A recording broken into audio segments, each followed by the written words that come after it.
The letter arrived without warning. It was folded neatly and slipped beneath the front door sometime in the early hours of a Tuesday morning, the kind of quiet delivery that carries more weight precisely because no one is there to explain it. The document inside was formatted like something official: clean margins, a bold letterhead, numbered paragraphs, and it demanded that Ethan Calloway pay $1,800 within 14 days, or face legal action, a property lien, and the possibility of foreclosure proceedings against his home. There was no greeting, no apology for the presumption, just the demand, the deadline, and the threat. Ethan read it twice, standing in the hallway, still in his jacket, keys in hand. He set the letter on the kitchen counter, made coffee, and read it a third time. The problem, the fundamental foundational problem with every word on that page was that Ethan did not belong to their homeowners association. He never had. Not for a single day. Not by any document, not by any agreement, not by any legal obligation that had ever existed in writing.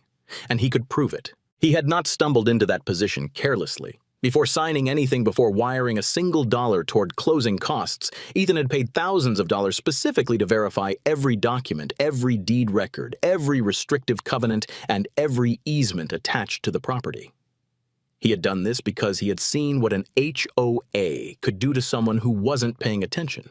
His older brother Marcus had spent 4 years fighting a homeowners association in suburban Ohio, fines for paint colors, citations for the angle of a mailbox post, letters threatening foreclosure over a fence that was 2 inches too tall, according to an amendment nobody had told him about. Marcus had eventually won most of those fights, but the process had cost him money, sleep, and a kind of baseline peace that never fully returned.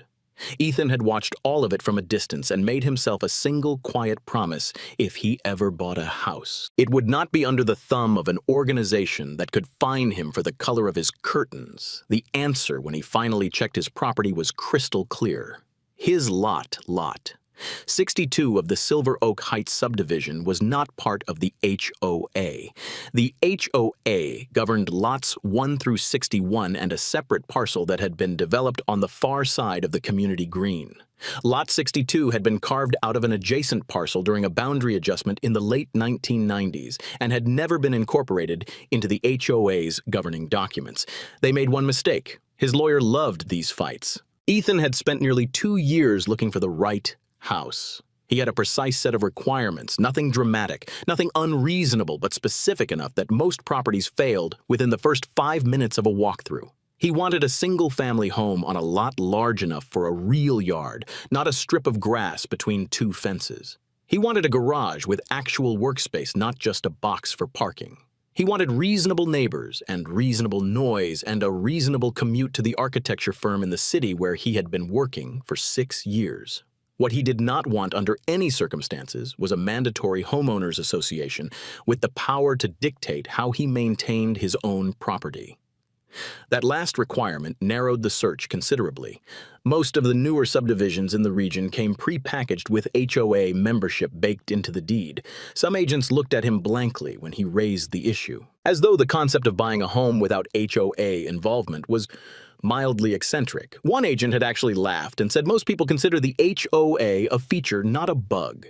Ethan had thanked her for her time and moved on. The Silver Oak Heights listing came through a different agent, a practical, no-nonsense woman named Sandra, who had been selling real estate in the area for over 20 years and seemed to have very little patience for wasting anyone's time. She flagged the property herself because she remembered the boundary adjustment from years earlier and knew that Lot 62 had an unusual status. She was upfront about it from the first call. There is an HOA in this community, she told him, but your lot is not subject to it. That has always been the case. The neighboring lots share amenities and pay dues and attend meetings, but your parcel was never brought under the governing documents. He told her he would need to verify that independently before going any further. She said she expected nothing less. The verification process took 3 weeks and involved more paperwork than most people encounter in a decade of homeownership. Ethan hired an attorney named Victoria Hayes, a real estate lawyer he had found through a referral from a colleague who described her as meticulous to the point of being slightly exhausting.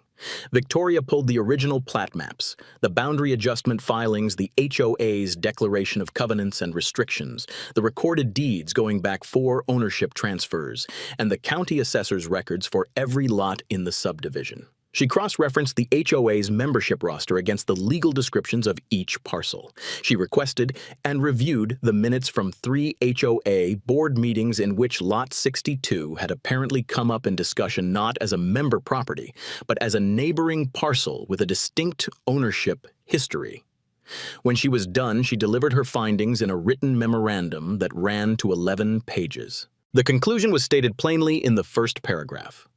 Lot 62 at 28, Willow Creek Drive has never been subject to the covenants, conditions, and restrictions of the Silver Oak Heights Homeowners Association, and no legal basis exists for requiring the owner of that lot to join the association, pay its dues, or comply with its regulations. Ethan read those 2 sentences 3 times. Then he called Sandra and said he was ready to proceed. He bought the house. He felt certain.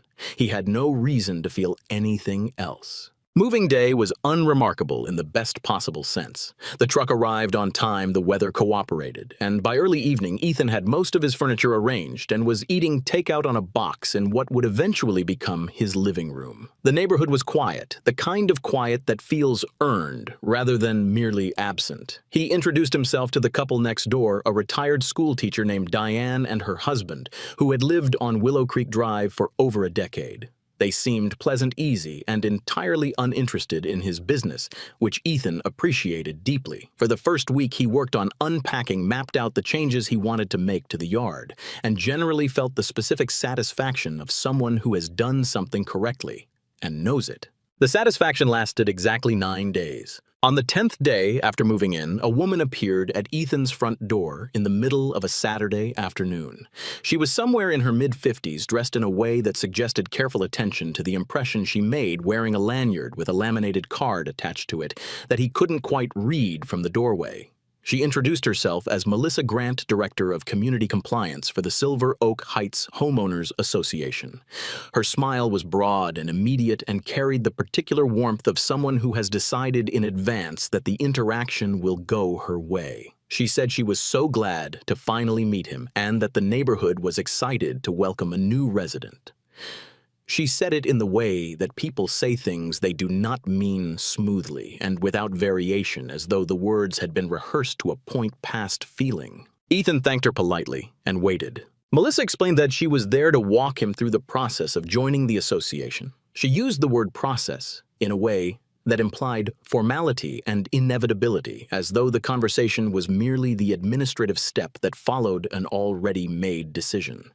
She told him that the standard annual assessment for new residents was $1,800 due within 30 days of taking occupancy, and that there was also a one-time new resident administrative fee of $250, which covered the costs of processing his membership, adding him to the community directory, and issuing his parking credentials and amenity access cards.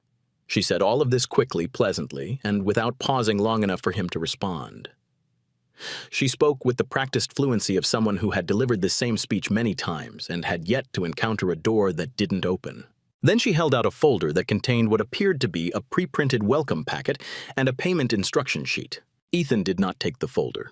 He told her calmly and without particular emphasis that he appreciated her coming by, but that he was not a member of the association and did not intend to become one. He explained briefly that he had reviewed the governing documents prior to purchase and confirmed that his lot was not subject to the HOA's jurisdiction.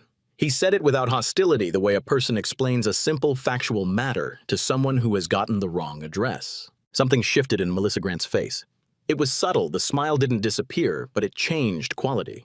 It went from warm to fixed, the way a light changes when the source moves from natural to artificial. Her eyes, which had been doing the friendly neighbor thing for the past several minutes, went distinctly cooler. She told him that she understood he might not have been fully informed before the purchase, and that this was actually quite common with properties that had a complicated history. She said the board would be happy to sit down with him and walk through his obligations in detail. She said the word obligations with a certain weight, as though she were doing him a favor by using a softer term.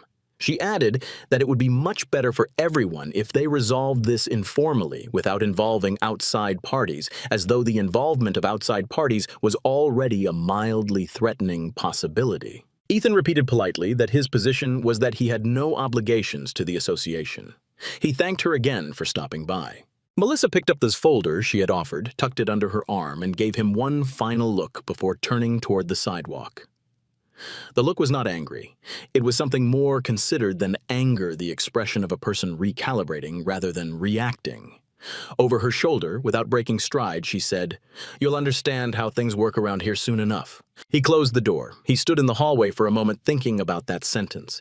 Then he went back to what he had been doing before she knocked. 11 days after Melissa's visit, a formal notice arrived in Ethan's mailbox. It was printed on Silver Oak Heights HOA, letterhead dated and signed by the Community Compliance Office. The notice informed him that his property was in violation of Section 4, Article 2 of the Silver Oak Heights Declaration of Covenants, Conditions, and Restrictions, specifically the provision requiring all residential property owners within the subdivision to maintain current HOA membership and pay assessed dues.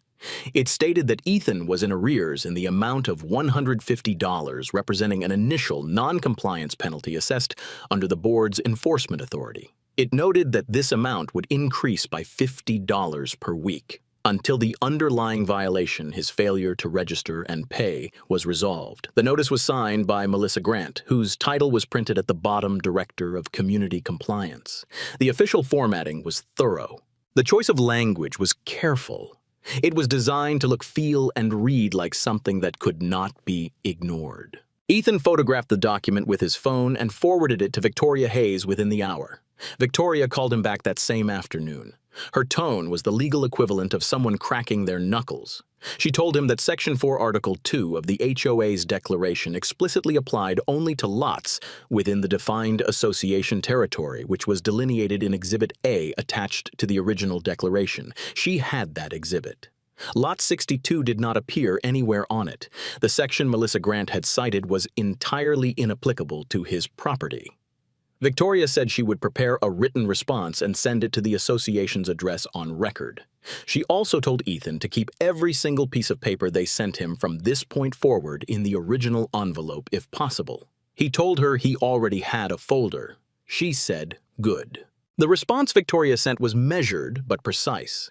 It identified the specific legal grounds for Ethan's non-membership, cited the relevant plat filings and deed records by document number, and formally requested that the association retract the violation notice and remove any associated penalties from its records. She included copies of the key documents as attachments. The letter was polite in the way that legal correspondence is sometimes polite, carefully worded, devoid of warmth, and carrying the unmistakable subtext that the next communication would not be as gentle. It was the kind of letter that a reasonable organization receiving it would treat as an opportunity to stop-check its own records and reconsider its position. The association did not respond. 3 weeks after this violation notice, on a Thursday evening when Ethan was working late at the kitchen table, his phone rang with an unfamiliar number. He answered it. The man on the other end identified himself as Richard Coleman, president of the Silver Oak Heights Homeowners Association. His voice had the quality of someone who was accustomed to being listened to, measured, deliberate, with a particular kind of patience that was really just confidence wearing a polite mask.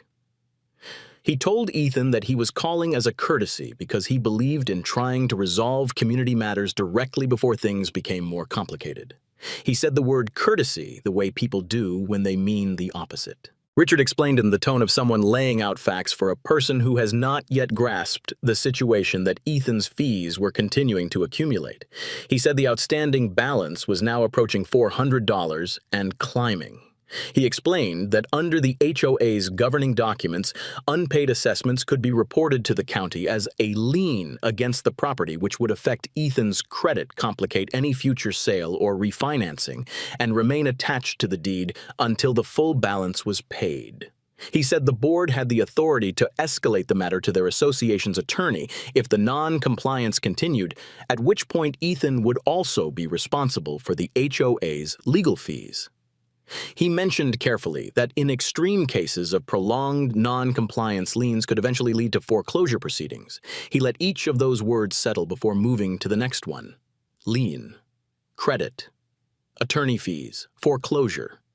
He was not shouting. He was listing, systematically and patiently, and the effect was of a door being closed on the other side of each word. Ethan let him finish. Then he said evenly that he had a written legal opinion from his attorney confirming that his property was not subject to the association's governing documents. He said he had shared that opinion with the association by certified mail 3 weeks earlier and had received no response. He said the lien threat was not enforceable against a property that had no legal obligation to the association and that attempting to record such a lien would itself constitute a legal violation. He said all of this without raising his voice or speeding up his delivery. Richard was quiet for a moment. Then he said he was aware of the letter Ethan's attorney had sent and that the board had reviewed it with their own counsel who had reached a different conclusion. He said the board's position was that Lot 62 had always been part of the community and that any documentation suggesting otherwise was either incomplete or had been misread. He said this in a tone that managed to be simultaneously firm and dismissive, as though Ethan's evidence was an inconvenience rather than a legal argument. He spoke like a man who expected that the volume of his confidence would stand in for the weight of his facts. Ethan told him that his attorney was available to discuss the matter directly with the HOA's counsel if they wished. He gave Richard his attorney's contact information. Richard said the board would consider the appropriate next steps. "We will take action," he said, and then the call ended. Ethan sat with the phone in his hand for a moment after the line went dead. He was not frightened by the call. He was something more precise than that alert, in the way that a person becomes alert when they recognize a pattern they have seen before and understand exactly where it leads. He forwarded his notes on the conversation to Victoria that night. She replied within the hour. Her message was 3 sentences long. It said, "Good. Document everything. They are going to keep going." She was right. On a Friday afternoon, 2 weeks later, Ethan came home from the office to find a notice taped to his front door. Not left in the mailbox, not sent by postal service, taped directly to the door itself in a manner that felt both intimate and aggressive, the way certain kinds of authority announce themselves by demonstrating that they can reach you at home. The notice was printed on HOA letterhead and alleged that Ethan had made unauthorized modifications to the community landscaping along the rear boundary of his property. It claimed that he had removed ground cover and installed personal plantings in an area designated as community common space in violation of the Silver Oak Heights landscape modification policy. The fine attached to this violation was $300, separate from and in addition to his still accumulating membership fees. The notice was signed, as all the others had been, by Melissa Grant. Ethan stood on his front porch and read the notice. Then he walked to his backyard and looked at the rear boundary. He had not touched that area. He had not planted anything there, not removed anything there, not so much as walked through it with a lawnmower. The strip of ground along the rear fence line was exactly as it had been when he moved in, slightly overgrown due for attention entirely unmodified by him. He photographed it thoroughly, timestamp intact from multiple angles. Then he called Victoria. Victoria listened, asked a few questions, and then said something that Ethan had not expected. She said, "Before we respond to this accusation, I want to do something first. I want to know exactly where your property line is." He said he had the survey documents from the purchase. She said she wanted an independent survey conducted by a licensed land surveyor right now with full documentation. He asked if that was really necessary. She said yes, and I have a feeling about why. The survey was scheduled for the following week. The surveyor arrived with equipment and spent half a day working methodically along all 4 boundaries of Lot 62. He checked the original stakes, ran measurements, cross-referenced the plat, and produced a complete boundary report with GPS coordinates at each corner. Ethan watched most of it from his back porch drinking coffee and answering emails, and the surveyor said very little until he was done, at which point he came to the back door and said he had something Ethan might want to see. The rear boundary of Lot 62 extended further than anyone had apparently been treating it. The actual property line, per the surveyor's findings and the recorded plat, ran approximately 18 feet behind where the HOA had installed a decorative border of landscaping stones, low shrubs, and ornamental grass. That strip 340 square feet of land was legally, unambiguously part of Lot 62. It was Ethan's yard. The HOA had been maintaining it, mowing it, planting in it, and treating it as community common space for what the survey records and aerial imagery suggested was at minimum several years, possibly longer. The ground cover that the HOA's violation notice had accused Ethan of removing, he hadn't removed it. The HOA had installed it on his land, without his knowledge or permission. The accusation, in other words, had pointed directly at its own evidence. Victoria reviewed the survey report that evening. When she called Ethan back, her voice had the quality it had when she was choosing her words carefully because the words mattered a great deal. She told him they now had something significantly more substantial than a defense. She said he should let her handle the next steps, and that he would need to be present at whatever forum the HOA attempted to use because she wanted to make sure the right people heard what had been found. 2 weeks after the survey was completed, a formal letter arrived from the Silver Oak Heights HOA Board of Directors. It informed Ethan that his ongoing non-compliance had been placed on the agenda of the next regular board meeting, and that he was expected to attend to address the community's concerns regarding his property. The letter was phrased in the language of civic obligation, words like community standards and shared responsibility, and the expectations of all residents, but the underlying message was clear enough. He was being summoned. He was expected to sit in a room full of people who believed they had authority over him and explain himself. He was expected the tone suggested to be contrite. He forwarded the letter to Victoria. She told him to confirm attendance for both of them. The meeting was held on a Wednesday evening in the clubhouse attached to the community pool, a low building with good lighting and a row of folding chairs arranged in a semicircle facing a long table where the board members sat. There were perhaps 30 residents present when Ethan and Victoria arrived, along with a few people standing near the back who appeared to have come specifically because word had gotten out that something interesting was going to happen.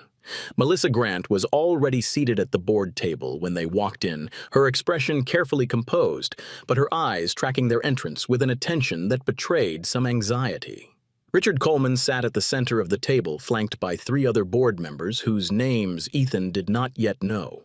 Richard had the look of a man who was used to running these meetings and intended to run this one. The meeting opened with procedural matters, minutes from the previous session, a treasurer's report, a brief discussion about pool maintenance scheduling.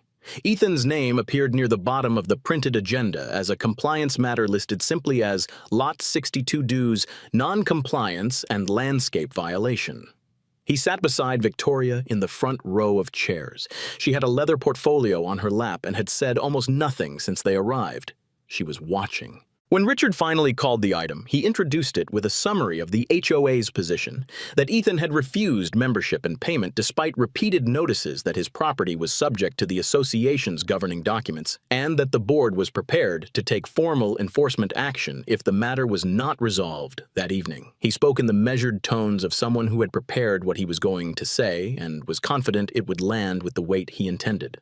Several people in the audience nodded along. A few exchanged glances with each other in the way of people who believe they are about to witness someone get a well-deserved talking to. Richard looked at Ethan and asked if he had anything he wished to say before the board outlined the enforcement timeline. Ethan said, "I'll let my attorney speak." Victoria Hayes stood up. The room shifted immediately. It was not a dramatic shift. No one gasped or stood, but the quality of attention in the room changed in the specific way that attention changes when someone enters a situation differently than the situation expected. Several board members straightened slightly in their chairs.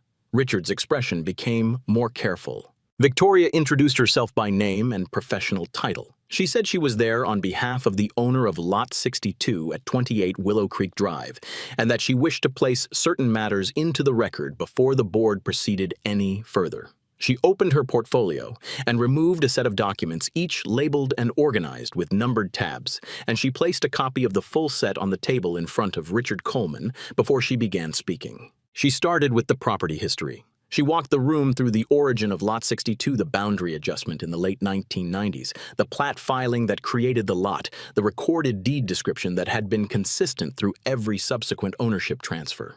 She cited document numbers. She referenced county filing dates. She quoted verbatim the legal description of the association territory as defined in the HOA's own governing documents, the same Exhibit A that Melissa Grant had apparently never consulted before drafting that first violation notice. She showed the board a copy of that exhibit on the screen in the room's projection system and pointed to the boundary line where the association territory ended. Lot 62 was not inside it. Lot 62 had never been inside it. It was not ambiguous. It was not a matter of interpretation.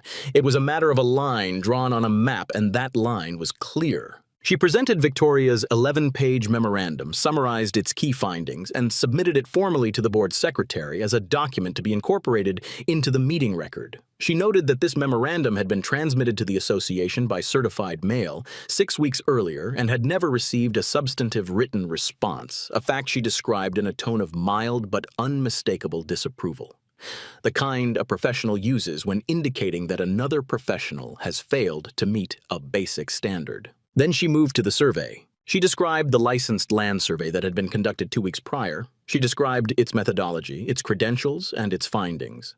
She showed the boundary report on the projection screen with the GPS coordinates of each corner of Lot 62 marked clearly, and she let the room understand what they were looking at before she explained it. She said the rear boundary of this property, as legally recorded, extends 18 feet beyond the landscaping border that your association installed, maintains, and treats as the edge of community common space. She said that strip of land, 340 square feet, is private property. It belongs to my client. It has belonged to the record owner of Lot 62 in its entirety since the lot was created.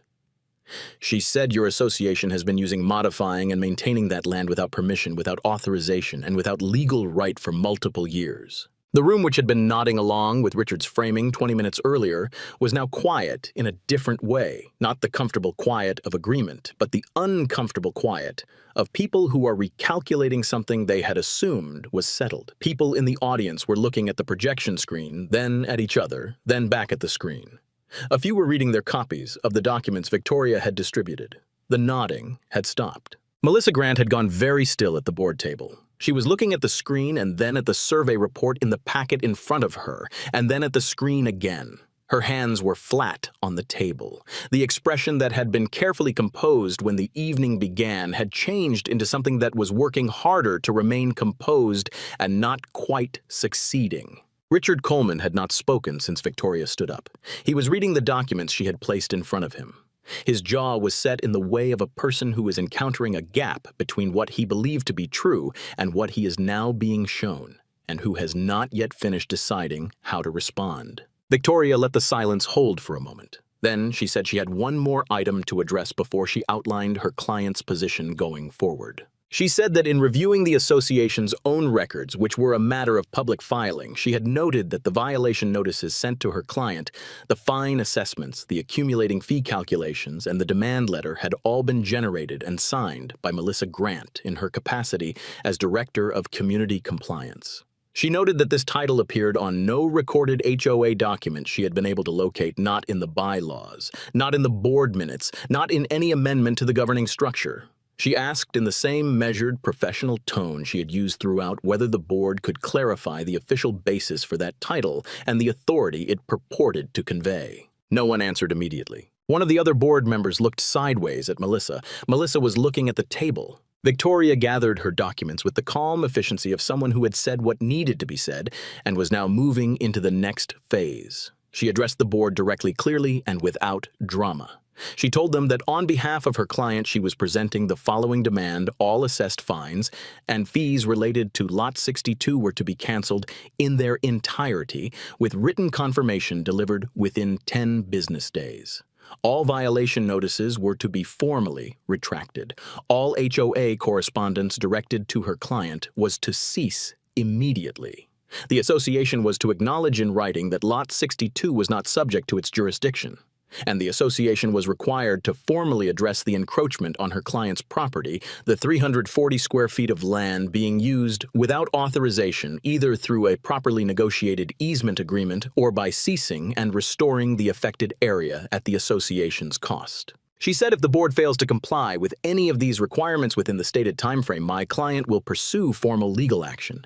This will include a claim for slander of title based on the association's repeated and unfounded assertions that my client's property is subject to its governing documents assertions that were made in writing on letterhead and which affected the value and clear title of the property. It will include a claim for trespass and unauthorized use of private property based on the documented encroachment, and it will include a claim for civil harassment and abuse of process based on the pattern of escalating threats made against my client after he provided clear legal documentation establishing his non-membership status. She closed her portfolio. She sat down. Ethan did not look at the board table. He looked at the front wall of the room. He had known intellectually that Victoria was very good at what she did. He had believed it on the basis of her memorandum and her careful work during the purchase process. But there was a difference between knowing something and watching it happen, and what he had just watched was something he would not forget. The meeting did not recover its original rhythm. Richard attempted to say something about the board needing time to consult with their own counsel, and Victoria said that was perfectly reasonable and that she looked forward to hearing from them within the stated 10-day period.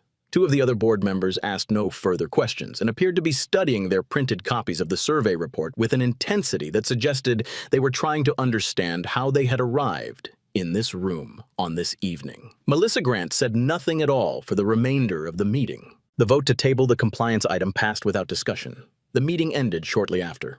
In the parking lot outside, a woman Ethan didn't know stopped him and said quietly that she had always thought the rear boundary placement looked wrong, but had never said anything. He thanked her and got into his car. In the days following the meeting, Ethan went about his life with the particular steadiness of someone waiting for a clock to run down. He worked, he unpacked more boxes, he began sketching plans for what he wanted to do with the backyard now that its actual dimensions had been formally established. He did not hear from the association directly. Victoria told him that the HOA's attorney had contacted her office the day after the meeting and that discussions were ongoing. She said she expected a full response before the 10-day deadline and that it would be favorable. She said it the way she said most things, without unnecessary drama, as a statement of probability rather than hope. She was right again. On the 11th day, one day past the formal deadline, a small point that Victoria noted in her records, a letter arrived from the Silver Oak Heights HOA Board of Directors. It was signed by Richard Coleman in his capacity as board president and by two other board members. It was formal, legal in its language, and very brief. It stated that the board had reviewed the documentation provided by Ethan's legal counsel and had consulted with the association's own attorney. It stated that the board accepted that Lot 62 at 28 Willow Creek Drive was not subject to the Silver Oak Heights HOA's declaration of covenants, conditions, and restrictions. It stated that all outstanding fees, fines, and assessments associated with that property were canceled and removed from the association's records effective immediately. It stated that all prior violation notices were retracted and should be considered null and void. It stated that the association would take no further action regarding HOA membership or dues with respect to that property.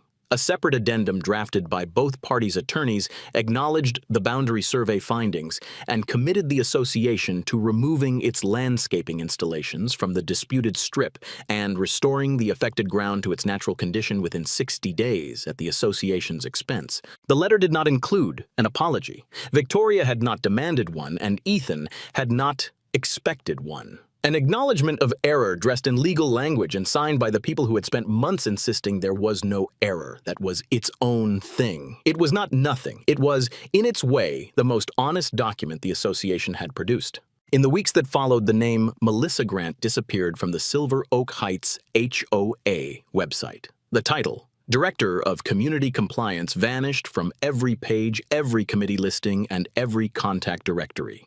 The position was not filled. Community residents who attended the next board meeting reported that Melissa was not present and that her name was not mentioned. Whether she had resigned voluntarily or had been asked to step down was not something Ethan ever learned, and he did not particularly pursue it. The self-appointed title that had authorized her to knock on strangers' doors and deliver welcome packets containing payment demands simply ceased to exist, as though it had always been provisional, which, in a legal sense, it had. Richard Coleman was up for re-election to the board presidency at the end of the year. He did not run. His name did not appear on the ballot. A quieter, apparently more careful person took the position, and the neighborhood proceeded, more or less as neighborhoods do, some friction, some disagreement, occasional disputes over fence lines and leaf blowers, but without anyone knocking on the door at 28 Willow Creek Drive. Ethan stayed. He had no reason to go anywhere. He had paid for a survey, confirmed his boundaries, and spent a few evenings in a clubhouse watching a lawyer dismantle an argument that should never have been made. The 340 square feet at the back of his property, once cleared of the HOA's decorative border stones and low shrubs, turned out to be a generous strip of mostly level ground that he eventually converted into a raised bed garden and a gravel path. It was by most measures a perfectly ordinary backyard feature, but he had a particular appreciation for that stretch of ground that went beyond the aesthetic. It had been the thing nobody was supposed to notice. It had been the detail underneath the accusation that flipped the entire situation. It was where the story turned. What happened to Ethan Calloway on Willow Creek Drive is not unusual in its specifics so much as it is familiar in its structure. People who believe they have authority sometimes exercise it without checking whether that authority is real. Organizations that have operated unchallenged for long enough can develop a kind of institutional confidence that is not the same as institutional correctness. A title printed on a lanyard, a letterhead with bold margins, a phone call from a man who speaks like someone accustomed to being obeyed. None of those things are authority. They are the appearance of authority, and the appearance is often enough because most people confronted with something official-looking and something threatening choose the path of least resistance. They pay the fine. They join the association. They tell themselves it is not worth the fight and go back to their lives a little smaller than they were before. The assumption that a new resident would not know their rights, would not have done the work, would not have hired someone to verify what they had been told. That assumption is the thing that gets people into situations they cannot easily get out of. Ethan had done the work before the problem arrived. That made all the difference. He knew what he owned. He had the documents to prove it. And when the letters came anyway, he had the presence of mind to call someone who knew exactly what to do with them. There is a category of conflict that resolves itself cleanly when the right information is presented in the right room at the right time. Not every legal dispute is like that. Many are long, expensive, genuinely uncertain and grinding in a way that wears people down, regardless of who is ultimately right. But this one had a clarity to it that is worth noting. The lot was either subject to the HOA's jurisdiction or it was not. The boundary line was either where the HOA said it was, or it was where the survey said it was. The title for Director of Community Compliance was either a legitimate board-authorized position, or it was a name someone had given themselves. All three questions had answers, and the answers were consistent, and when they were laid out in order in a room full of people who could no longer avoid seeing them, the conflict ended. Not gradually, not with negotiation, not with compromise. It ended because the foundation on which the pressure had been applied simply was not there. Ethan did not spend much time in retrospect mode. He was not the kind of person who rehearsed his own vindication. But occasionally, working in the garden at the back of the property, turning over soil in the beds he'd built along the edge of what used to be a disputed strip of grass, he thought about the letter that had arrived under his door. He thought about the 14-day deadline and the threatening language and the confident assumption behind it that he would pay because he did not know better, or because it was easier than fighting, or because the weight of an official-looking document from a homeowners association is sometimes enough to make people doubt what they know to be true. He thought about his brother Marcus, and the 4 years Marcus had spent in a version of this fight where he was always slightly less certain, slightly less prepared, always reacting rather than ready. Marcus had fought hard and mostly prevailed, but he had fought from behind. And there is a cost to that kind of fighting that does not always appear in the final accounting. Ethan had been ready. That was the entire story. He had been ready, and his attorney had been better than theirs, and the records had said exactly what he knew they said.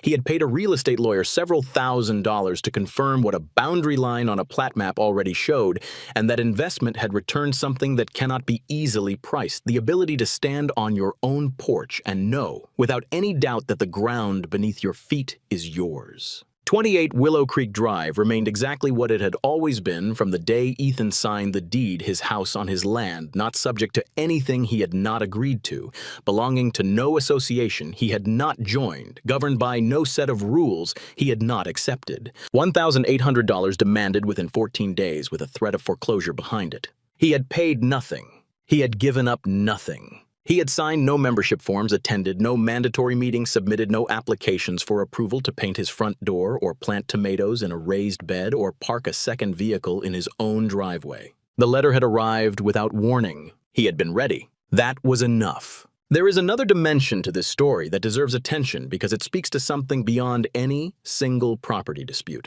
The people involved, Melissa Grant with her self-designed title, Richard Coleman with his rehearsed threats, were not exceptional. They were not uniquely cruel or particularly unusual in the way they operated. They were ordinary people who had been given or had quietly assumed a small amount of power over others, and who had come to believe that power would expand indefinitely so long as it was never effectively challenged. That is how a great deal of institutional overreach works. Not through malice exactly, but through a combination of habit and impunity. They had sent letters before, people had paid, they had made phone calls before, people had backed down, they had taped notices to doors before, people had panicked or capitulated or simply paid the fine because fighting felt harder than surrendering. Every time the system worked as Melissa and Richard expected it to, their confidence in it grew a little larger. The idea that someone might have anticipated the problem and prepared for it before moving in that possibility was apparently not one they had seriously considered. Ethan's preparation had not come from paranoia. It had come from proximity, from watching his brother spend 4 years fighting a version of the same battle on a different street in a different state, and from asking himself before he bought anything what it would take to avoid ending up in that position. The answer had been less dramatic than it might sound. Hire the right attorney, ask the right questions, read the documents, and get the findings in writing before the money changes hands. That was it. Not a complicated strategy. Not an expensive one relative to the stakes. Not even an unusual one for a person buying a home of any significant value. It was simply the baseline due diligence that turns out to make all the difference when someone shows up at your door with a folder and a payment demand. Victoria Hayes, for her part, had handled property disputes of this kind before. She had represented buyers who had been misled about HOA membership owners, who had inherited encroachment problems, and residents who had been fined under documents that didn't legally apply to them. She described the Silver Oak Heights situation in the brief conversation she and Ethan had in the parking lot after the board meeting as more straightforward than most.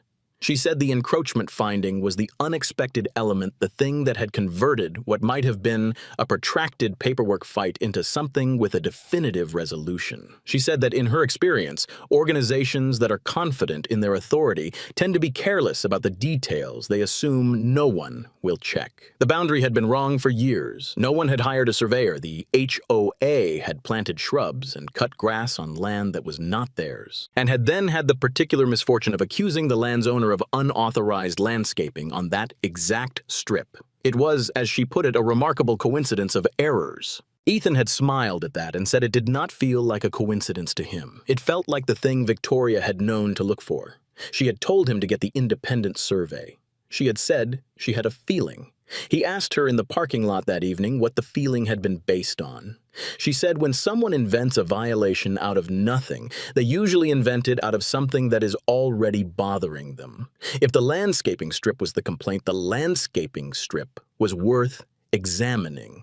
He thought about that on the drive home, and he thought about it again several times in the weeks that followed, in the way you turn over a detail that reveals something larger about how a situation can be understood. There is a version of this story in which Ethan does not call Victoria right away when the first violation notice arrives, in which he waits, hoping the problem resolves itself, in which he pays the $150 because it seems easier, and then the next fine arrives, and then the next, and eventually the number is large enough, and the threat is credible enough, and he is tired enough that he pays the full amount and joins the association. He knows he has no legal obligation to join. That version happens. It happens frequently. The mechanism that makes it happen is not force. It is the simple weight of official-looking paper and the assumption embedded in the tone of every letter and every phone call that the person receiving them does not have the time, the knowledge, or the will to push back. The system depends on that assumption holding. When it does not hold, the system has nothing underneath it. The raised beds at the back of 28 Willow Creek Drive produced tomatoes, basil zucchini, and an excessive quantity of kale in their first full-growing season. Ethan gave most of the kale to Diane next door, who seemed genuinely pleased, and offered in return a standing invitation to join her and her husband for dinner on Friday evenings, which Ethan accepted occasionally. The neighborhood was mostly pleasant.